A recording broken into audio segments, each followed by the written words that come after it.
Good morning, students. Today, again, we will continue the same chapter 22 Financial Statements with Adjustments. And today's topic is adjustment related to goods. The first adjustment, that is 13 abnormal loss. यानी abnormal loss क्या है? The loss which occurs due to some abnormal circumstances. यानी जो loss normal business से नहीं होते, कुछ abnormal circumstances से होते हैं, जैसे such as loss by accident, fire, flood, earthquake, etc. Such losses are called abnormal losses. यानी वो losses जो business से नहीं होते बल्कि abnormal circumstances से होते हैं, उन losses को बोलते हैं abnormal losses. जैसे loss by fire, theft, flood, accident and earthquake, etc. So these are known as abnormal losses. Now first loss is loss of goods. Ji goods का भी loss हो सकता है, asset का भी हो सकता है. तो first topic I am going to discuss with you the abnormal loss of goods. Loss of goods. ये लॉस से किसी भी तरह से हो सकता है. लॉस ऑफ गुड्स, गुड्स का लॉस हो रहा है, यानी गुड्स मतलब जो स्टॉक पड़ा है, चाहे वो एक्सीडेंट के उससे हो सकता है या फायर से हो सकता है या अर्थक्वेक से हो सकता है, किसी भी फॉर्म में होता है लॉस. तो ये लॉस क्या हो जाएगा? Loss of goods by uncircumstances. जितने भी हैं हमारे जो एबनॉर्मल लॉसेस की वजह से हो रहा है, तो इसे बोलेंगे abnormal loss in loss of goods. तो इसका क्या ट्रीटमेंट है? यानी if it is given in the adjustment, अगर एडजस्टमेंट के अंदर दिया हुआ है तो इसे हम दो जगह दिखाएंगे. लॉस ऑफ गुड्स यानी गुड्स का लॉस हो गया. गुड्स क्या है? स्टॉक है. स्टॉक मीन्स जो गुड्स हमने परचेज की थी. एक तो हम इसे परचेजेस में से माइनस कर देंगे और सेकेंडली से कहाँ दिखाएंगे? सेकेंडली से कहाँ दिखाया जाएगा? This is a loss, it will be shown in the debit side of the profit and loss account. तो इसे प्रॉफिट एंड लॉस अकाउंट की डेबिट साइड में दिखाया जाएगा. तो this is the entry for loss of goods. But if अगर suppose किसी company ने अपना फायर इंश्योरेंस जो करवा रखा है, एक्सीडेंट इंश्योरेंस करवा रखा है, कोई इंश्योरेंस करवा रखा है, तो इंश्योरेंस के केस में क्या होगा? तो मान लो सपोज कंपनी का लॉस ऑफ गुड्स हुआ 50,000 का, और 50,000 तो परचेजेस में से लेस हो गया. बट जब ये लॉस कंपनी क्या करती है कि जो है कोई भी फर्म है, अगर इंश्योरेंस कंपनी से क्लेम लेती है, मान लो क्लेम जो किया तो कंपनसेशन मिल गया उसका, ये हो सकता है फुल कंपनसेशन भी मिल सकता है, हो सकता है कम भी मिले. मान लो सपोज कंपनसेशन मिल गया 40,000. जो कंपनसेशन मिला दैट इज एसेट, उसे हम दिखाएंगे बैलेंस शीट की एसेट साइड में. और जो एक्चुअल में लॉस है, अब एक्चुअल में लॉस कितना होगा? 10,000. It will be shown in the debit side of the profit and loss account. अगर इंश्योरेंस नहीं करा रखा कंपनी ने, फिर तो सारा का सारा loss he profit and loss की डेबिट में दिखाया जाएगा 50,000. अगर इंश्योरेंस करवा रखा, जितना कंपनसेशन मिल गया दैट इज एन एसेट, तो उसे बैलेंस शीट की एसेट में दिखाया जाएगा. और जो बाकी रिमेनिंग अमाउंट है, it will be shown in the debit side of the profit and loss account. अगर सपोज कंपनसेशन 30,000 मिलता है, तो फिर प्रॉफिट एंड लॉस में कितना आ जाएगा? 20,000. तो इन दिस वे, ये तो हमने लॉस ऑफ गुड्स की एंट्री की.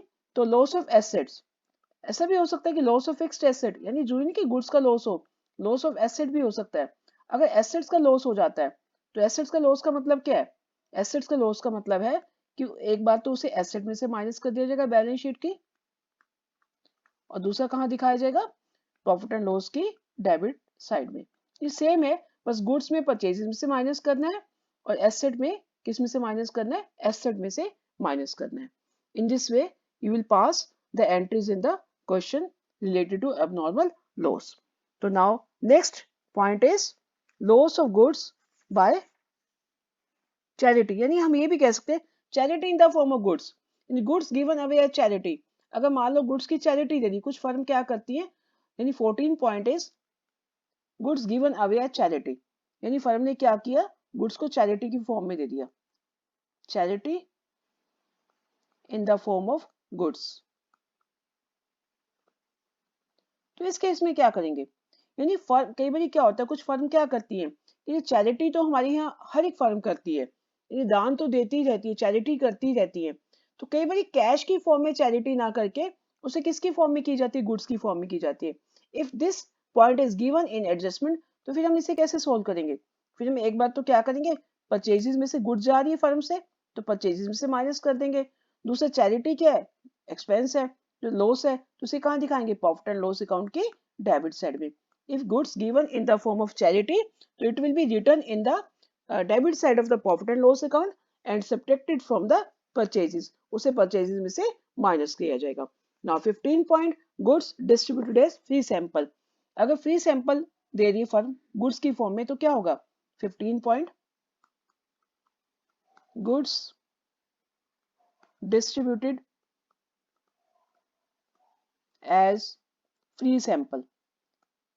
ये फर्म सैंपलिंग करती ही क्यों है, फ्री सैंपल देती ही क्यों है, ये एडवर्टीजमेंट के लिए दी जाती है। This is known as advertisement. ये कोई फर्म अपनी प्रोडक्ट की एडवर्टीजमेंट करना चाहती है तो फर्म क्या करती है, उसकी सेल को बढ़ाने के लिए फ्री सैंपल डिस्ट्रीब्यूट कर देती है। यानी फ्री सैंपल किसके डिस्ट्रीब्यूट किया, अपने गुड्स के। तो यानी गुड्स तो चलेगी फ्री में, तो गुड्स जब भी फर्म से जाएगी, यानी गुड्स किसी भी फॉर्म में जा रही है तो परचेजेस में से उसमें से उसको माइनस करना ही करना है। तो परचेजेस में से तो वो माइनस होगी होगी। तो एडवर्टीजमेंट क्या है, दिस इज एन एक्सपेंस, तो उसे कहाँ दिखाएंगे, प्रॉफिट एंड लॉस अकाउंट की डेबिट साइड में। यानी कोई भी एक्सपेंस, कोई भी खर्चा अगर गुड्स की फॉर्म में हो रहा है तो परचेजिंग में से तो हमने माइनस करना ही करना है। सेकेंडली अगर एक्सपेंस है तो उसे कहाँ दिखाएंगे, प्रॉफिट एंड लॉस की डेबिट साइड में। Now next adjustment is drawing in the form of goods. Now 16th point, drawing in the form of goods. यानी कई बार क्या होता है, मान लो सपोज करो किसी का फर्नीचर का बिजनेस है, तो फर्नीचर की ड्राइंग कर रहा है, यानी घर के लिए फर्नीचर ले रहा है, यानी घर के लिए फर्नीचर पर्सनल यूज के लिए ऑफिस से या बिजनेस से फर्नीचर लेके जा रहा है वो, तो this is drawing in the form of goods. अगर ड्राइंग कैश में से, कैश की फॉर्म में होती है तो कैश में से माइनस हो जाती है, लेकिन अगर ड्राइंग गुड्स की फॉर्म में हो रही है यानी फर्म में से गुड्स जा रही है बट ये सेल तो नहीं हो रही ना, एक बार हम इसे क्या करेंगे, परचेजेस में से माइनस कर देंगे।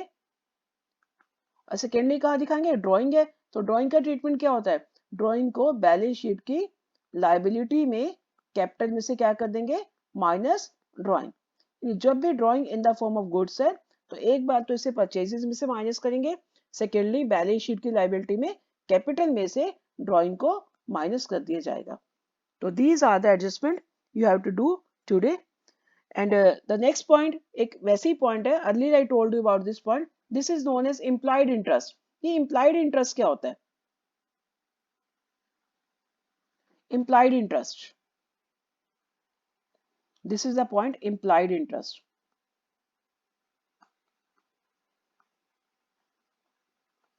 ये implied interest होता है, ये अलग से पॉइंट दिया नहीं होता, ये हमें खुद ही क्वेश्चन में से फाइंड आउट करना होता है। ये कैसे फाइंड आउट करना होता है, मान लो क्वेश्चन में आपके पास ट्रायल बैलेंस में लोन दिया हुआ है,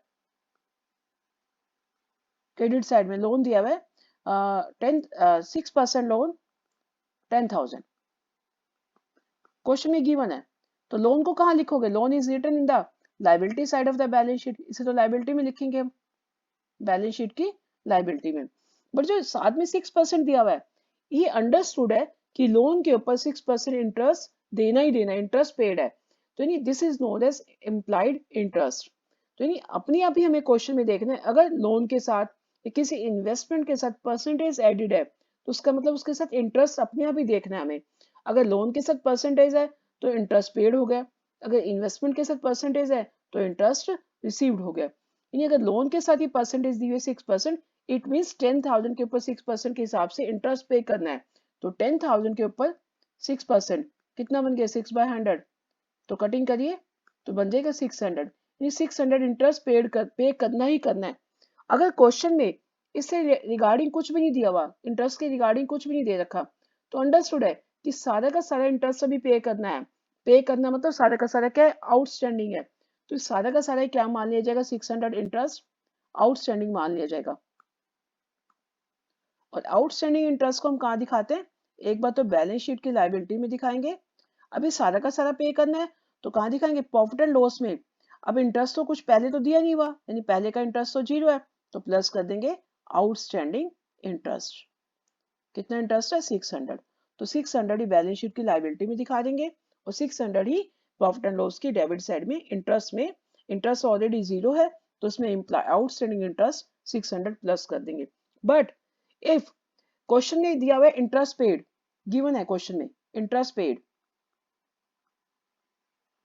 500 ऑलरेडी गिवन है, इंटरेस्ट पे डेबिट साइड में दिया होगा ट्रायल बैलेंस की, तो फिर इसका मतलब क्या टोटल इंटरेस्ट 600 बनता है, तो इसका मतलब 500 तो दे दिया है, तो यानी 600 में से 500 तो ऑलरेडी पेड है, तो इसका मतलब कितना और देना है 100 देना है, तो 100 क्या बन जाएगा फिर ये आउटस्टैंडिंग इंटरेस्ट बन जाएगा 100, तो 100 इज द आउटस्टैंडिंग इंटरेस्ट। तो फिर हम क्वेश्चन में कैसे ट्रीट करेंगे, फिर हम क्वेश्चन में ऐसे नहीं करेंगे, फिर हम मतलब यहाँ बैलेंस शीट की लाइबिलिटी में कितना जाएगा, फिर आप बैलेंस शीट की लाइबिलिटी में जाएगा 100 रुपीज, क्योंकि आउटस्टैंडिंग कितना रह गया सिर्फ 100 रुपीज ही रह गया, तो 100 rupees is the outstanding interest, तो बैलेंस शीट की लाइबिलिटी में सिर्फ जाएगा 100 rupees.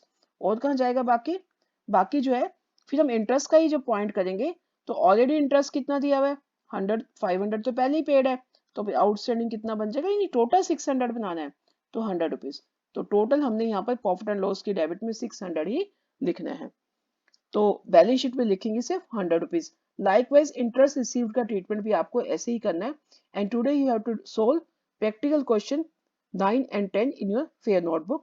Thank you and have a nice day.